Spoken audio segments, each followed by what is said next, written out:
Hi students, good morning and welcome to Chemistry Concept with Pragna Madam.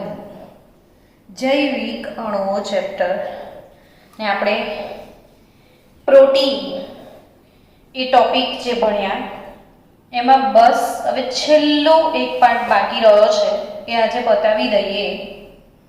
Protein નું વિકૃતિકરણ અથવા તમે એને પ્રોટીનનું સ્કંદન એવું પણ કહી શકો છો. ડીનેચરેશન ઓફ પ્રોટીન.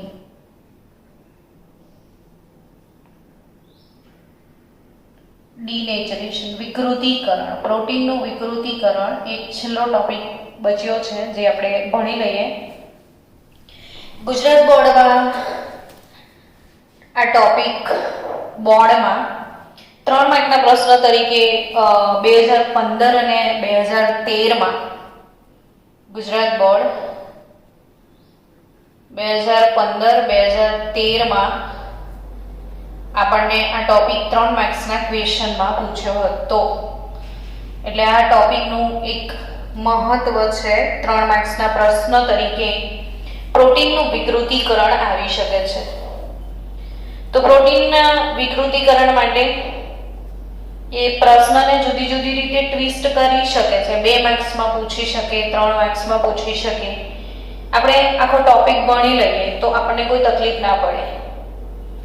જનરલી સજીવોમાં જે પ્રોટીન રહેલું છે એ સજીવોમાં રહેલું પ્રોટીન પર્યાવરણીય જે પ્રક્રિયાઓ છે, પર્યાવરણનો ફેરફાર, ક્યારેક તાપમાન વધે ઘટે, એના પ્રત્યે વધુ સંવેદનશીલ છે. એટલે પ્રોટીન પર્યાવરણના ફેરફાર પ્રત્યે સંવેદનશીલ છે. હું તમને બહુ જ સરસ મજાનું એક ઉદાહરણ આપું કે દૂધમાં પણ પ્રોટીન હોય છે. ઈંડા, દૂધ અને ઈંડા આ બંનેમાં ફોસ્ફોપ્રોટીન હોય છે. ફોસ્ફોપ્રોટીન, દૂધ અને ઈંડામાં ફોસ્ફોપ્રોટીન હોય છે. હવે તમને ખ્યાલ હશે કે દૂધની અંદર જ્યારે તમે લીંબુ નીચોવી દો તો દૂધમાં લીંબુ નીચોવો એટલે તમારી ભાષામાં તમે શું કહેશો? દૂધ ફાટી ગયું. દૂધ જે લિક્વિડ હતું ને એમાંથી સોલિડ થઈ જાય, અવક્ષેપ મળે છે, દૂધ ફાટી જાય છે, ફોદા ફોદા થઈ જાય છે. એને તમે પ્રોટીનનું વિકૃતિકરણ અથવા દૂધનું સ્કંદન, કલીલનું સ્કંદન એવું કહી શકો છો. દૂધ એક કલીલ દ્રાવણ છે ને એમાં અન્ય વિદ્યુત વિભાજ્ય તમે ઉમેરો છો. યા ખાવાના સોડા નાખી દો, સાબુ નાખી દો, યા તમે દૂધની અંદર લીંબુનું પાણી નાખી દો તો દૂધ ફાટી જાય છે, મતલબ એનું સ્કંદન થઈ જાય છે, જેને વિકૃતિકરણ આપણે કહેતા હોઈએ છીએ. એવી રીતે ઈંડા એ પ્રવાહી અવસ્થામાં હોય. આ પ્રવાહી પ્રોટીનને તમે બોઇલ કરો, ઈંડાને બોઇલ કરો, ગરમ કરો તો ઈંડાની અંદર જે પ્રોટીન હોય, ગૂંચળામય ગોલીય પ્રોટીન, એ બધી ગોલીય શાખાઓ તૂટી જાય એકબીજાથી અને સીધી થઈ જાય, પ્રાથમિક બંધારણમાં આવી જાય. પ્રોટીનનું દ્વિતીયક બંધારણ હોય, તૃતીયક હોય કે ચતુર્થક, કોઈ પણ બંધારણ તૂટી જાય ને સાદી શૃંખલાઓમાં ફેરવાઈ જાય, પ્રાથમિક બંધારણમાં આવી જાય અને પ્રોટીનનું વિકૃતિકરણ કહેવાય. એટલે ઈંડાની બધી ગોલીય જે છે શૃંખલાઓ એકબીજાનું ગૂંચળું હોય ખુલી જાય ને સીધું થઈ જાય.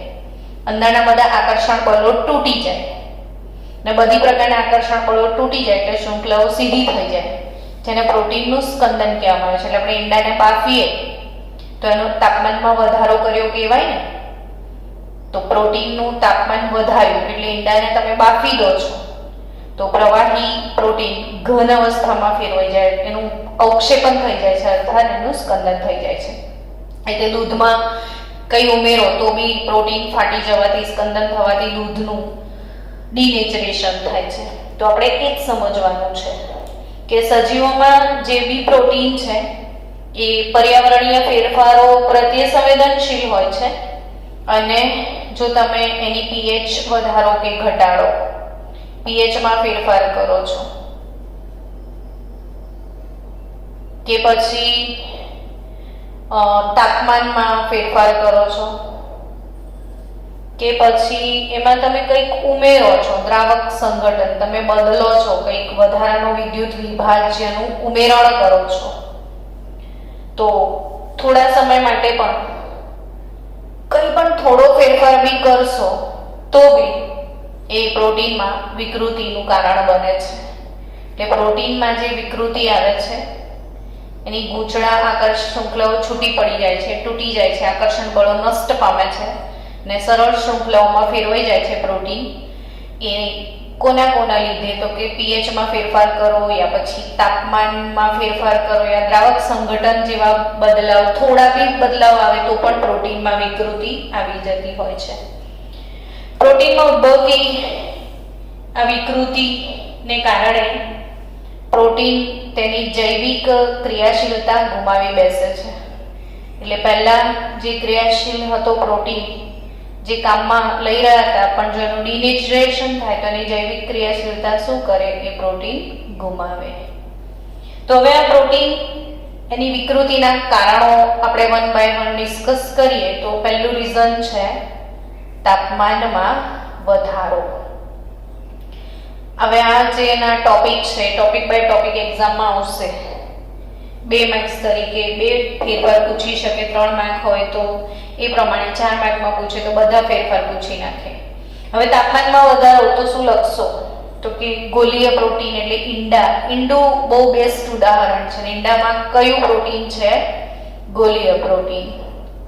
હવે ગોલીય પ્રોટીનને જ્યારે તમે બોઇલ કરો એટલે 323 કેલ્વિન થી 333 કેલ્વિન થી ઊંચા તાપમાને જો તમે એને ગરમ કરો ત્યારે એ વિકૃત થઈ જાય. ગોલીય પ્રોટીન એટલે ઈંડાને બોઇલ કરો તો એનું સોલિડિફિકેશન થાય છે, વિકૃત થાય છે અને ઈંડાને જનરલી આપણે ઈંડું બાફીએ છીએ ને તો પાણીનો ઉત્કલન બિંદુ 100 ડિગ્રી જેટલું જાય ત્યાં સુધી બફાઈ જાય ઈંડું. આપણે ઈંડાની વાત કરીએ તો 373 કેલ્વિન થી ઊંચા તાપમાને પ્રોટીન, ઈંડાનું ગોલીય પ્રોટીન વિકૃત બને અને અદ્રાવ્ય સ્વરૂપ ધારણ કરી દે. લિક્વિડમાંથી સોલિડ અદ્રાવ્ય સ્વરૂપ ધારણ કરે. આપણે ભજીયા ઉતારીએ, જનરલી કોઈ બી ઘન વસ્તુને ગરમ કરીએ તો પ્રવાહી બને, પણ એવી કઈ પ્રવાહી વસ્તુ છે ગરમ કરતા ઘન બને. તો ઇડલીનું ખીરું હોય તો એમાં દાળ હોય એટલે પ્રોટીન આવે અને તેને બાફવા મૂકો તો લિક્વિડમાંથી સોલિડ બની જાય. તો આ પણ ઈંડાને બી તમે લિક્વિડ હોય છે, બાફવા મૂકો તો સોલિડ થઈ જાય. ભજીયાનું ખીરું લિક્વિડ હોય, તેલમાં તળાય તો સોલિડ. એટલે આવી અમુક વસ્તુઓ છે જે લિક્વિડમાંથી સોલિડ થઈ જતી હોય છે. તો તાપમાનનો વધારો સમજી ગયા. બીજો છે પીએચ નો ફેરફાર. પીએચ નો ફેરફાર એટલે આપણે લીંબુ નીચોઈ દેવાનું, એસિડિક માધ્યમને સાબુ નાખી દો તો બેઝિક માધ્યમ. પીએચ બદલો તો પીએચ જો પ્રોટીન હોય ને એ પ્રોટીનમાં તમે શું કરી દો છો તો કે પ્રોટીનના જલીય દ્રાવણમાં તમે સાંદ્ર એસિડ ઉમેરો કે પછી તમારી ઈચ્છા છે સાંદ્ર બેઝ ઉમેરવાની. બેઝ ઉમેરશો તો pH ગ્રેટર ધેન 7 થશે અને એસિડ ઉમેરશો તો pH લેસ ધેન 7 થઈ જશે. તો કે જો એમાં એસિડ કે બેઝ ઉમેરવામાં આવે તો એની જે આયનીકરણ પામે તેવી જે શાખાઓ હોય એમાં બદલાવ આવે. તો આયનીકરણ પામે તેવી જે શાખાઓ છે એવી શાખાઓમાં બદલાવ આવે. એટલે ઓલરેડી આ તમે એસિડ નાખો કે બેઝ નાખો એમાં બી ધનાયન ને ઋણાયન હોય. તો આ પ્રોટીનના જે ધનાયન ને ઋણાયન ભાગ હોય તો ઋણ ભાગ ધન તરફ જતો રહે, ધન ભાગ ઋણ તરફ જતો રહે, એટલે શાખાઓ આખી નષ્ટ પામે, એની લાક્ષણિકતામાં બદલાવ આવે. તો આયનીકરણ પામે તેવી શાખાઓમાં બદલાવ આવે, એટલે કે એની લાક્ષણિકતા બદલાઈ જાય.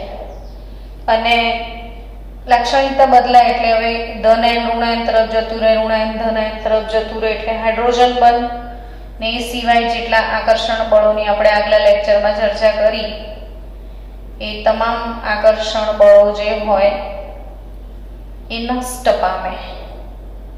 હવે આકર્ષણ બળોના લીધે તો એ લોકો ગૂંચળા વળીને એકબીજા સાથે જોડાયા હતા. હવે એકબીજા સાથે જોડાવાનું આકર્ષણ બળ નષ્ટ પામે તો આવું જે ગૂંચળું બનેલું હતું એમ સીધું થઈ જાય, કેમ કે કોઈ પણ બળના લીધે એકબીજાથી કનેક્ટ થતા હતા, ગૂંચળા બનતા હતા. તો અહીંયા આયનીકરણ પામે તેવી શાખાઓમાં બદલાવ આવે એટલે હાઇડ્રોજન બંધને તમામ આકર્ષણ બળ તૂટી જાય ને એટલે જ જે વૈદ્યકીય રસાયણ કસોટીઓ છે, ક્લિનિકલ કેમિસ્ટ્રી ટેસ્ટમાં જનરલી કેવી રીતે આનો આપણે યુઝ કરીએ છીએ સમજાવું તમને. કે ક્યારેક જે ક્લિનિકલ ટેસ્ટ છે બધા કેમિકલ રાસાયણિક કસોટીઓ જે છે એ રાસાયણિક કસોટીઓમાં પ્રોટીન વાળા ભાગને દૂર કરવા માટે આપણે સ્કંદનનો સહારો લઈએ છીએ. તો કેવી રીતે દૂર કરવાનો છે? તો કે કોઈ બી નમૂનામાં આપણે કોઈ બી નમૂનો લઈએ ટેસ્ટ કરવા માટે, એમાંથી તમારે પ્રોટીનને અલગ પાડવું છે. માની લો કે ઈંડું લઈએ તો ઈંડામાં એક યલો પાર્ટ હોય છે ને વ્હાઈટ પાર્ટ બી હોય છે. તો પ્રોટીન બી છે ઈંડામાં અને ફેટ બી છે. તો એનો પ્રોટીન પાર્ટ તમારે દૂર કરી દેવો છે ઈંડાનો. તો એ પ્રોટીનનું વિકૃતિકરણ કરવા માટે એની અંદર કોઈ બી કાર્બનિક એસિડ જે હોય પ્રબળ એ ઉમેરી દેવાનો. જેમ કે તમે ટ્રાયક્લોરો એસિટિક એસિડ ઉમેરો, ટ્રાયક્લોરો એસિટિક એસિડ પ્રબળ Cl3CCOOH ટ્રાયક્લોરો એસિટિક એસિડ છે, પ્રબળ કાર્બનિક એસિડ છે ઉમેરવાનો. તો એના કારણે શું થાય કે પ્રોટીન વાળો ભાગ, હવે તમે માની લો કે ઈંડું લીધું છે અને એમાં લિક્વિડ ને સોલિડ બે પાર્ટ છે. હવે તમે ટ્રાયક્લોરો એસિટિક એસિડ ના એટલે પ્રોટીનના ભાગનું સ્કંદન થઈ જાય અને પેલો ભાગ છૂટો પડી જાય. તો એ ગાળી લો તો બંને ભાગ છૂટા થઈ જશે. એટલે અહીંયા પ્રોટીનનું વિકૃતિકરણ થઈ જશે. એસિડ નાખવાથી પ્રોટીન અદ્રાવ્ય બને, સોલિડ થઈ જાય, ઘન અવસ્થામાં જાય, નું વિકૃતિકરણ થાય, જેથી પ્રોટીન દૂર કરી શકાય. તો આ ક્લિનિકલ ટેસ્ટમાં જ્યારે પ્રોટીનને દૂર કરવાનું આવે ત્યારે સ્કંદનનો સહારો લેવાનો હોય છે. એમાં ટ્રાયક્લોરો એસિટિક એસિડ ઉમેરો તો એનું વિકૃતિકરણ થઈને અવક્ષેપમાં ફેરવાઈ જશે એટલે પ્રોટીન સરળતાથી દૂર થશે. હવે પીએચના ફેરફાર પછી ચોથો ફેરફાર છે પ્રક્ષાલકો ઉમેરીને પણ. પ્રક્ષાલકો તો તમે બધા જાણો છો, C17, H35, COONA આ સાબુ છે. હવે સાબુમાં તમને ખબર છે કે આ આયનીકરણ થાય એટલે C17, H35, COONA. હવે આ 17 કાર્બન એટલે આ 1 2 3 4 5 6 7 8 9 10 11 12 13 14 15 16 17 ને આ COO-. તો આ હાઇડ્રોકાર્બન ભાગ કહેવાય. સાબુનો હાઇડ્રોકાર્બન ભાગ એટલે સાબુની પૂંછડી. એ પૂંછડી એટલે તેલ ગમે છે ને તેલ એટલે જલ વિરાગી પાર્ટ કહેવાય. તો આ જળ વિરાગી પૂંછડી અને આ સાબુનું જે માથું છે એ જલ અનુરાગી હોય છે. ને પ્રોટીનમાં બી સેમ એવું હોય છે કે તમે protein, just for your knowledge, આપણે જરૂરી નથી પણ જસ્ટ ફોર યોર નોલેજ એક કંઈક આકૃતિ છે કે પ્રોટીનમાં બી એવું જ હોય છે કે પ્રોટીનના જે સી અંતસ્થ છેડાઓ છે, આપણે ભણ્યા હતા કે એમાં હાઇડ્રોક્સિલ સમૂહ પણ હોઈ શકે, કાર્બોક્સિલેટ હોઈ શકે, પ્રોટીનના છેડાઓ પર Na3+ પણ હોઈ શકે. તો આ જે પ્રોટીનના આવા માથા છે બધા એ આવી રીતે પ્રોટીનની બહાર રહેશે અને પ્રોટીનની બહાર જે આ ભાગ જે છે હેડ છે, જલવિરાગી છે. તો આ જલવિરાગી ભાગ જે બધા છે ને પ્રોટીનના આ રીતે આમ બહાર રહેશે. આ બહારની જે સરફેસ છે એ કેવા પાર્ટ છે? જલ અનુરાગી. અને અંદરનો ભાગ જે છે પ્રોટીનની બધાની ટેલ અંદર હશે એ જળ વિરાગી પાર્ટ છે. તો પ્રોટીનનો જળ વિરાગી પાર્ટ અને જલ અનુરાગી પાર્ટ, ને એમાં તમે સાબુ ઉમેરો તો સાબુમાં બી એવું છે, જલ વિરાગી ભાગ ને જલ અનુરાગી તો પરસ્પર એકબીજાથી કનેક્ટ થઈ જશે. એટલે જે પ્રક્ષાલકો છે એમાં એક પ્રક્ષાલકનું નામ આપણે લખીએ તો DDBS, સોડિયમ ડોડેસાઇલ સલ્ફોનેટ.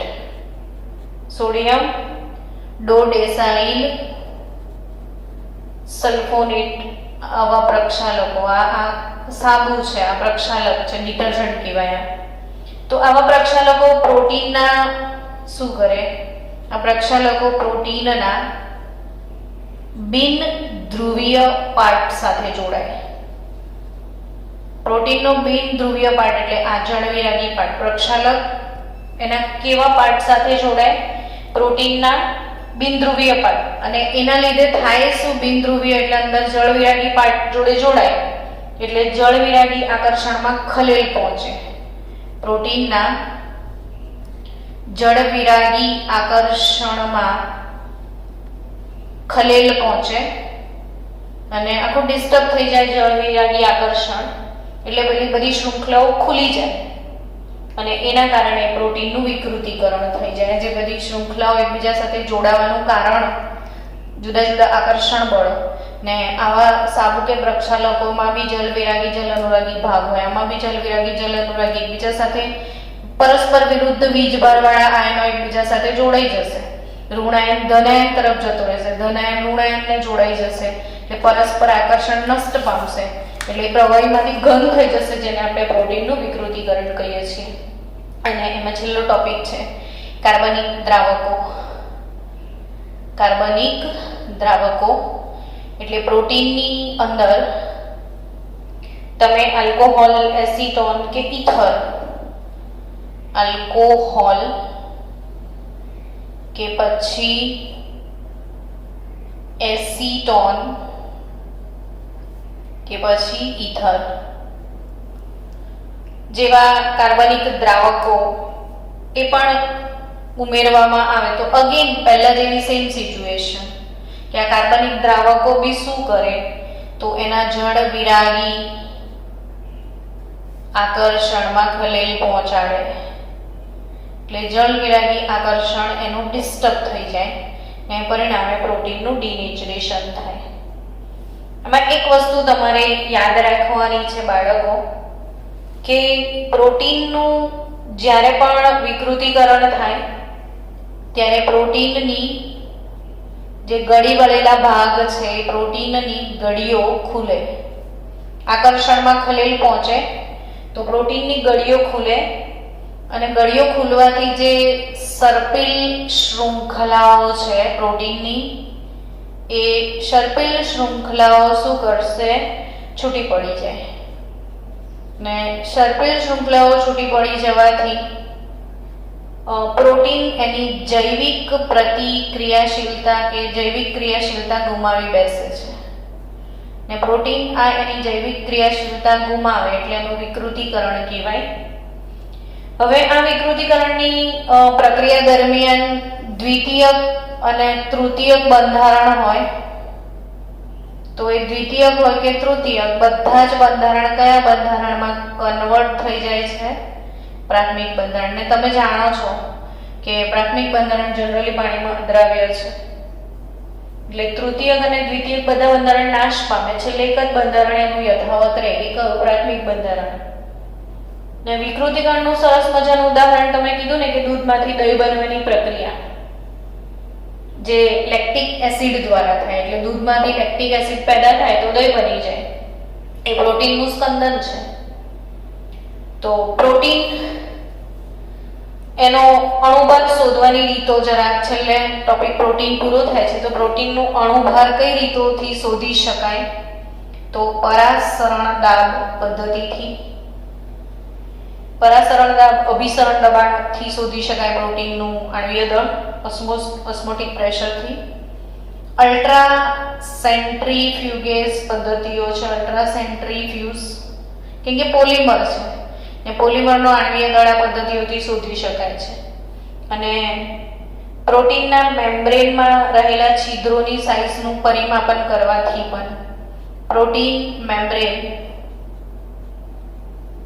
એમાં રહેલા જે છિદ્રો છે નાના નાના એ છિદ્રોની સાઇઝના પરિમાપનથી પણ એનો આણ્વીય દળ શોધી શકાય છે. તો હવે પ્રોટીન સંપૂર્ણપણે ટોપિક જ આખો પૂરો થઈ જાય છે બાળકો.